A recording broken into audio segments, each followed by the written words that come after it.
परगावचे सहर्ष स्वागत तालुका कृषी विकास संगमनेर यांच्या डेमॉन्स्ट्रेशनमध्ये. आपण हा जो डेमॉन्स्ट्रेशन करतो आहे हा आहे कीड नियंत्रणाच्या भौतिक पद्धतींचा. कारण शेतकरी डायरेक्ट रासायनिक पद्धत वापरतो.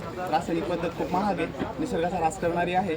भौतिक पद्धत आपण वापरणं जास्त गरजेचं आहे. भौतिक पद्धतीमध्ये आपण ट्रॅप्स वापरतो, म्हणजे वेगवेगळ्या प्रकारचे सापळे आहेत. त्यातले जे काही पहिलं आहे पनीर ट्रॅप म्हणजे फेरोमेन ट्रॅप आहेत ते.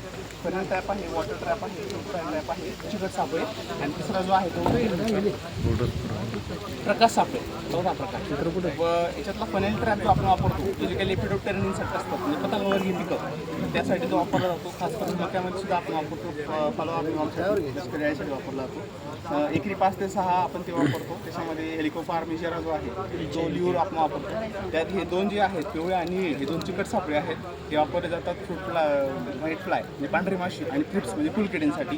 पांढरी माशी जी आहे ती पिवळ्या रंगाकडे अटॅक होते, पिवळा रंग पांढऱ्या माशीसाठी, आणि हा फ्रिप्ससाठी आहे. मिरची पिकात जास्त वापरतात आणि भाजीपाला पिकांमध्ये कापसामध्ये सुद्धा आपण वापरू शकतो. हा जो आहे फ्रूट फ्लाय आहे, त्याच्यामध्ये बॅक्टोसेरा कुकुरबिटेसी नावाचा फेरोमेन ट्रॅप वापरला जातो.